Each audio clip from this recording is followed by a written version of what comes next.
চলো আজকে বানাবো একটা মাটির ছোট্ট বাটি। তার জন্য দেখো আমি নিয়ে নিয়েছি একটা চাকতি, একটা প্লাস্টিক এবং মাটি। এরপর দেখো বেলনার সাহায্যে মাটিটিকে চাপ দিয়ে দিয়ে বেলে নেব এবং এরপর বেলা হয়ে গেলে পর একটা ছোট্ট কাপে করে মাটিটা কেটে নেব রাউন্ড শেপ পাওয়ার জন্য।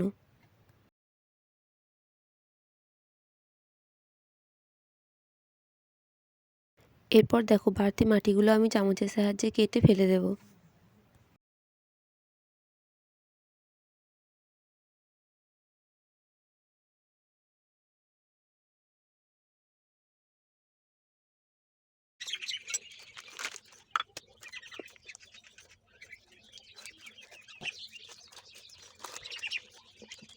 এরপর হাতে জল নিয়ে মাটিটি একটু মসৃণ করে নেব।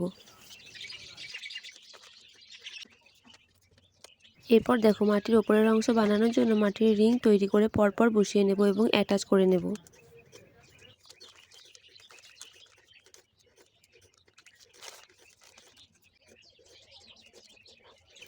পরপর অনেকগুলি রিং বসিয়ে জল দিয়ে হাতে করে ভালো করে অ্যাটাচ করে নেব এবং মসৃণ করে নেব।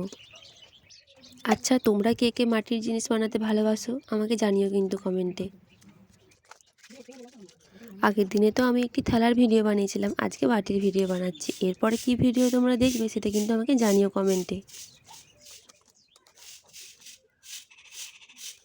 আর তোমরা কিন্তু এভাবে ছোট্ট বাটি বানিয়ে স্কুলে হাতের কাজ হিসেবে দেখাতে পারো।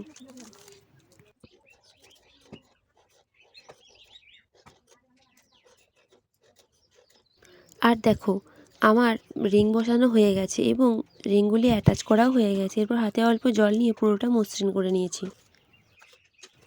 এরপর বাটিতে কি করব বুঝতে না পেরে সাইডগুলো একটু আঁকাবাঁকা ডিজাইন করে নিয়েছি। আচ্ছা জানো তো, আমি না প্রথমে ভেবেছিলাম একটা গ্লাস বানাবো, কিন্তু গ্লাস বানাতে বসে গ্লাস বানাতে পারিনি, বাটি হয়ে গেছে একটু গোলমালের জন্য। বাটিটা খুব একটা ভালো হয়নি, পরের বার আরও ভালো করে করার চেষ্টা করব। আর দেখো হাতে জল নিয়ে আবার পুরোটা ভালো করে মসৃণ করে নিচ্ছি। এরপর বাটিটি হালকা রোদে শুকিয়ে তারপর আগুনে পুড়িয়ে নেবে, তাহলেই তোমাদের বাটি রেডি হয়ে যাবে খাবার খাওয়ার জন্য। আমার এই ছোট্ট বাটিটি তোমাদের কেমন লাগলো কমেন্টে অবশ্যই জানিও। ভালো লাগলে লাইক ও কমেন্ট করে দিও এবং সাবস্ক্রাইব করে পাশে থেকো। আবার দেখা হবে পরের ভিডিওতে। টাটা।